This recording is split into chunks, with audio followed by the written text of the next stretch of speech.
Hi guys, welcome back to my channel. My name is Megha and I'm back with another video. So today I will be sharing few tips जब मैं bride बनी थी और तब मैंने use किए थे, और कुछ चीजें भी जो मैं नहीं कर पा रही थी and I wish I could have done it better, तो वो वाले टिप्स है इसमें।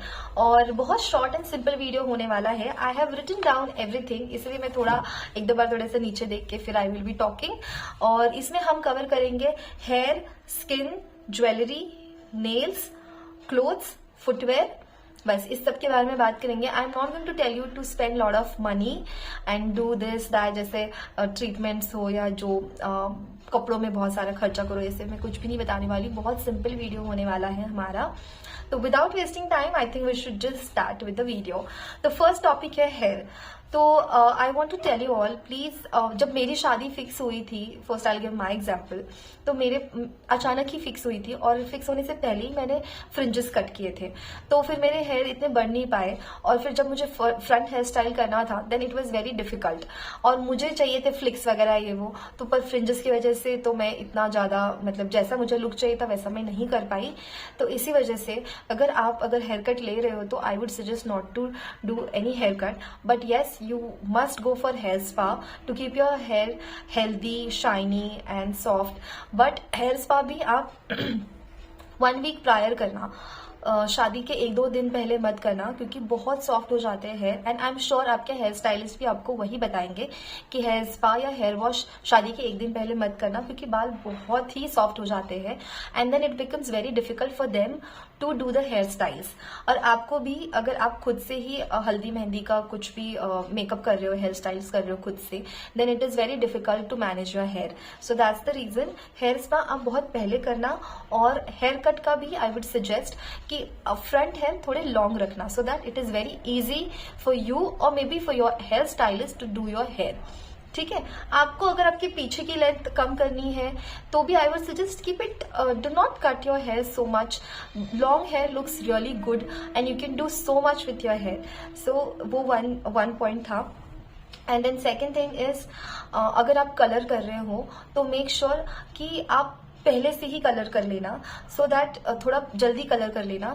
बिकॉज अगर आप एक्सपेरिमेंट करना, मेन थिंग इज एक्सपेरिमेंट मत करना, बिकॉज डिफरेंट कलर के साथ if it doesn't go well with your skin tone then it doesn't look good.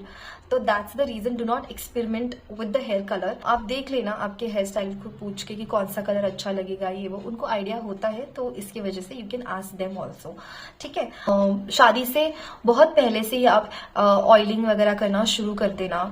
Start taking care of your hair, use good oil जो आपको suit करता है, जो shampoo आपको सूट करता है। जस्ट आपकी शादी फिक्स हुई है, इसकी वजह से आपको बहुत महंगे प्रोडक्ट्स लेने हैं, जल्दी से सब ठीक होगा, overnight nothing happens. You have to start taking care. जब से आपको पता चला है, be it 1 month, 2 months, 3 months, 4 months, whatever months, आप तभी से ही स्टार्ट कर देना हेयर केयर करने का। तो आपका मतलब शादी के टाइम तक आपके बाल हेल्दी एंड अच्छे दिखने शुरू होंगे। और फिर ऑब्वियसली शादी के बाद भी, क्योंकि शादी के बाद तो हमें कोई हेयर स्टाइल वगैरह नहीं होगी, every day you have to get ready और आपको ही अपना करना पड़ेगा। तो इसके वजह से अगर आप हेयर स्टाइल नहीं कर रहे हो and you just keeping your hair open, it should look healthy and nice. So that's the reason, start taking care of your hair. Oiling वगैरह करना शुरू कर देना। Do not use different products, जो आपके प्रोडक्ट्स है उसी पे ही स्टिक रहो, बट पहले से ही थोड़ा हेयर मास्क या फिर कंडीशनिंग करना, जो नेचुरल कंडीशनर्स है, जैसे मेहंदी लगा लो या फिर आप एलोवेरा लगा लो, दही लगा लो, एग्स लगा सकते हो if you use eggs and all, अब वो लगा लो, उससे भी हेयर स्मूथ शाइनी रहते हैं। So yes, this is all about hair. फिर next thing is skin. So skin के लिए don't go for heavy treatments. अगर आपको बहुत ज्यादा एक्ने है then only go to the doctor. अगर ज्यादा एक्ने नहीं है और आप घर पे कर सकते हो तो स्टार्ट यूजिंग होम रेमेडीज, बहुत यूज होती है वो। और बहुत अलग प्रोडक्ट्स मत यूज करो। अगर आप केमिकल्स वगैरह, एसिड्स वगैरह यूज नहीं किया है और अगर आपको पता चला उस टाइम पे, तो उसी टाइम पे यूज मत करो, because you never know how it will react to your skin. So that's the reason, do not go for something fancy, go for something natural. Home remedies बहुत यूज होती है और बहुत ही इफेक्टिव भी होती है. It will not spoil your skin immediately. So slowly you can start using all that. ठीक है, do not change your products. Whatever you are using, use continue using that only. ठीक है, और खाने पीने का specially because you will be busy in shopping और बाकी बहुत सारी चीज़ें शुरू होंगी, तो you will be busy in that. So start taking care of your food also. पहले से ही आप जूसेस वगैरह लेना शुरू करो, मोर ऑफ लिक्विड, हाइड्रेट करो अपने आप को. When ever you go out keep bottle with you. और बस मतलब have lot of fruits, include lot of fruits and vegetables in your diet. I understand हम लोग बाहर जाएंगे तो मेरा भी वही हो रहा था. शॉपिंग के लिए बाहर जाती थी तो भूख लग रही है तो हम बाहर का ही खा लेते हैं. But then carry at least one fruit with you so that आप अगर आपको भूख लगी तो आप वो खा सकते हो. सो आपका वो जो इंटेक है वो तो हो रहा है एटलीस्ट फ्रूट्स का. Drink lot of water, coconut water, juices, ये सब आप अपने डाइट में इंक्लूड करो and that will really help you and it will keep you full entire day में. और बाकी जो भी है वो आप खा सकते हो. इतना अवॉइड करने की जरूरत नहीं है, डाइटिंग करने की जरूरत नहीं है, क्योंकि लास्ट मतलब एंड में what usually brides do, they go for dieting, crash diet वगैरह, ये वो fancy diets, they try to do it. But आपके चेहरे का ग्लो भी उसी के साथ चला जाएगा. You will lose weight but then that glow will also go. So that's the reason. Do not मतलब आप रिस्ट्रिक्ट मत करो अपने आप को. Eat whatever you like, be happy, enjoy that face, but include fruits, liquids, drink lot of water. That will, something will happen to your skin, something good will happen to your skin, but do not restrict yourself. Be happy, just enjoy that phase. ठीक है, बाहर जा रहे हो, खाओ पियो, कोई बात नहीं, बट उसमें भी थोड़ा हेल्दी ऐड करो. ठीक है. Then nails. तो आपका जो भी हाँ, नेल्स के बारे में आई वुड सजेस्ट कि नेल्स एक्सटेंशंस जरूर करवाना. I know it is expensive but आप देख लेना, पहले से थोड़ा सर्च करना आपके एरिया में कहाँ पे नेल्स एक्सटेंशंस का थोड़ा अच्छा डील मिल रहा है, तो वहाँ पे जाके नेल्स एक्सटेंशंस करना because it looks really very good. But don't go for बहुत ज़्यादा फैंसी नेल्स एक्सटेंशंस, बहुत ज़्यादा वर्क वगैरह, बिकॉज ऑब्वियसली जो आपका ज्वेलरी है, क्लोथ्स है, सब लोग उसी की तरफ देखेंगे. बट आपके हाथ भी सुंदर लगने चाहिए. मेहंदी से तो हाथ सुंदर लगते ही है, लेकिन अगर आप नेल्स भी बहुत लंबे लंबे और मतलब एक्सटेंशंस करोगे तो और ज्यादा सुंदर लगेगा. बट आई वुड सजेस्ट आप सिंपल नेल एक्सटेंशंस भी कर सकते हो, जेलिंग भी कर सकते हो, तो फिर आपको नेल पेंट लगाने की जरूरत नहीं पड़ती है. तो जैसे शादी होने के बाद भी वो आराम से 10-15 दिन टिक जाता है and it looks very nice. Trust में मैं बता रही हूँ, बहुत अच्छा दिखता है, क्योंकि शादी के बाद भी आप लोग बहुत ऑक्यूपाइड रहोगे और शादी के 1-2 दिन से ही आप पहले ही कर लेना एक्सटेंशन, जो भी आपका मन है करने का, तो आपको टेंशन नहीं रहेगी अरे मुझे नेल पेंट भी लगानी है, और आपके पास टाइम नहीं रहेगा, फिर आप लगा लोगे, फिर आपके क्लोथ्स को लग जाएगी, या कभी कभी हम भूल भी जाते हैं बाकी सब करने में, you forget about your nails. So that's the reason I would suggest कि नेल एक्सटेंशंस जरूर करना. और 15 दिन तक टिक जाते हैं. शादी के बाद भी बहुत सारे फंक्शंस रहते हैं या फिर कहीं जाना है कहीं पे भी, तो हमारे पास टाइम नहीं रहता है, बट आपके nails are always ready and looking pretty, so you can go for the nail extensions. Then jewellery. Okay, so मैंने ज्वेलरी पे बहुत ज़्यादा खर्चा नहीं किया था. आई बॉट एक अमेरिकन डायमंड वाला सेट और एक जो हमारी महाराष्ट्रियन ज्वेलरी का रहता है एक सेट, मैंने वो खरीदा था. गोल्ड ज्वेलरी तो है ही, लेकिन ये वाली ज्वेलरी के बारे में आई विल सजेस्ट कि आप ऐसे 1-2-3 सेट्स तो लेके रखना, सो दैट शादी के बाद भी ना कंटिन्यू आप अगर गोल्ड पहनोगे तो आप खुद ही बोर हो जाओगे. अच्छा लगता है, no doubt, obviously new bride should wear gold and all that, अच्छा लगता है, लेकिन अगर आप थोड़ा बहुत एक्सपेरिमेंट भी करते हो ना, then it looks very nice. थोड़ा अलग अलग ट्राई करो. तो मैंने मेरी शादी के टाइम पे बहुत ज्यादा ज्वेलरी नहीं खरीदी थी, artificial jewellery, I tell you. थोड़े बहुत 1-2-3 ही सेट्स लिए थे मैंने, और मैंने उसके बाद भी वो रीयूज किए. तो अगर आप जब ले रहे हो ना तो थोड़ा अच्छा क्वालिटी का लेना. Don't spend lot of money on your jewellery also. 2-3 set he low, but बहुत अच्छे लो जो आप बाद में भी पहन सकते हो, ऐसे लो. तो मैंने वैसे ही किया था और वो बाद में भी मैंने बहुत यूज किया, और मुझे मतलब लिटरली जितना मैंने खर्चा है उतना मैंने वसूला भी है. तो ज्वेलरी के बारे में वैसा है. हल्दी के लिए तो ऑब्वियसली हमारे पास वो फूल वूल रहता है, वैसी वाली ज्वेलरी होती है, तो जो आपको पसंद है आप वो हल्दी के लिए ले सकते हो। मेहंदी के लिए I did not spend so much, I just wore nice heavy earrings, बस उतना ही था मेरा मेहंदी के लिए, because you have to sit there for 2-3 hours, तो इतना सब कुछ पहनने की क्या कुछ जरूरत नहीं है, आप बहुत अनकंफर्टेबल हो जाओगे इसके लिए। तो मेहंदी के लिए भी कीप इट सिंपल। तो मेरी जो वेडिंग हुई थी तो वो 2 टाइप्स की थी। तो जब मैंने साड़ी पे जो पहना था, मैं यहाँ पे पिक्चर्स लगा दूंगी, तो वो 2 का सेट लिया था। तो मैंने बहुत हैवी नहीं पहना था, बहुत सिंपल पहना था, and everybody love that look, सबको बहुत पसंद आया। और वो ज्वेलरी अभी तक अच्छी चल रही है और मैंने बहुत पहनी उसके बाद भी। उसके बाद मेरा लहंगा वाला जो लुक था उसके लिए भी मैंने एक ही बड़ा सा लिया था नेकलेस, वो भी बहुत सुंदर लग रहा था।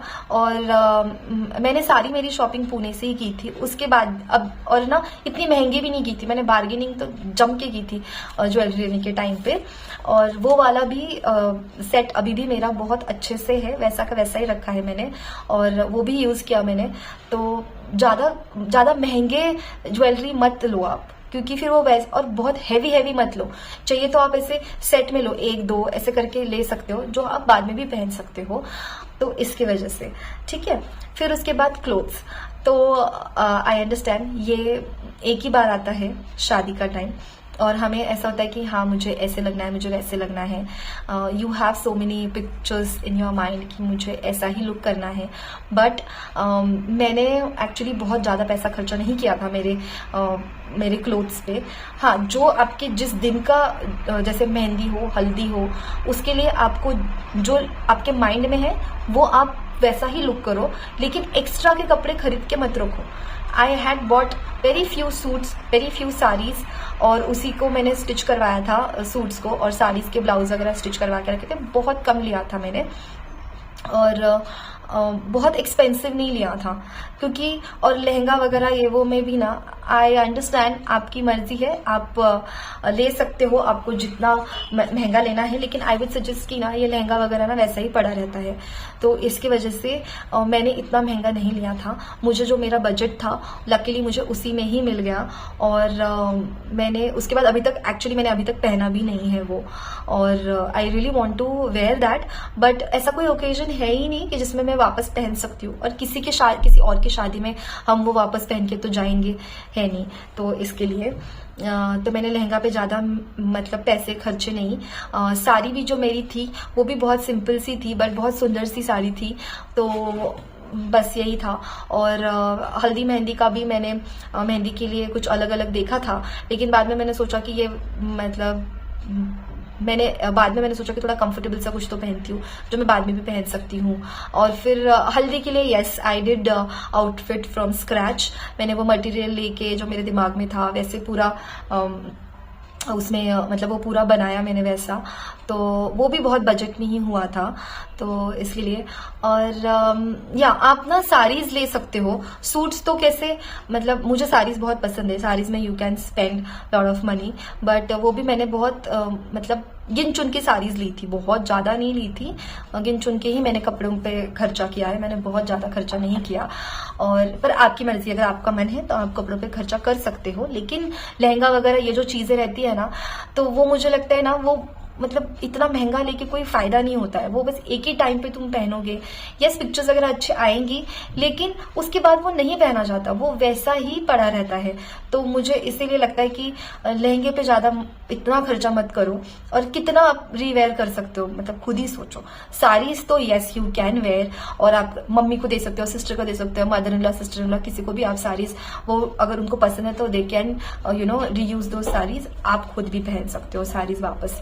बट लहंगा तो वो नहीं पहना जाता इतना, तो इसकी वजह से। Next point is footwear. तो फुटवेयर के लिए भी मैंने बहुत ज्यादा खर्चा नहीं किया था।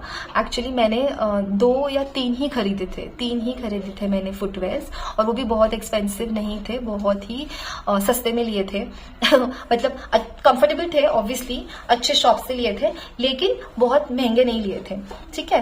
तो मैंने एक जूती ली थी। एक्चुअली क्या हुआ, मैंने बाकी के 2 तो पहने ही नहीं, सिर्फ एक ही जूती ली थी, वो भी मैंने गोल्डन कलर की ली थी। वो ही मेरे साड़ी पे गई वही मेरे लहंगा पे गई, वही मेरे आगे के आने वाले फंक्शंस पे भी मैंने वही पहनी, क्योंकि वो इतनी कंफर्टेबल थी। और गोल्डन में ली थी ना, तो बहुत वर्क नहीं था, कुछ ऐसा अलग कलर नहीं लिया था, गोल्डन ही था, तो वो हर इस पे जा रही थी। तो इसके वजह से आई थिंक फुटवेयर पे भी बहुत खर्चा मत करो, कोई जरूरत नहीं होती कलर के लेने की, और वो आपके आउटफिट्स के साथ भी नहीं जाती कलर्स वाले। गोल्डन हर एक इसमें जाती है, वो भी गोल्डन चटक गोल्डन मत लेना, थोड़ा सा सटल गोल्डन रहता है वैसा, वो वाला लेना। और मैंने वैसा ही किया था। और बस इतना ही फुटवेयर के लिए। I think that's all about this video. I really wanted to keep it very short and simple. मुझे आपको उसके साथ ये भी बोलना था कि आप before starting your shopping and everything, you make a list कि आपको क्या क्या लेना है, कैसे कैसे करना है। मेक अ लिस्ट और एक बजट बनाओ, उसी बजट में आप शॉपिंग करो। बहुत महंगे कपड़े, महंगी ज्वेलरी, महंगे फुटवेयर, ये सब की कोई ज़रूरत नहीं होती है, ठीक है।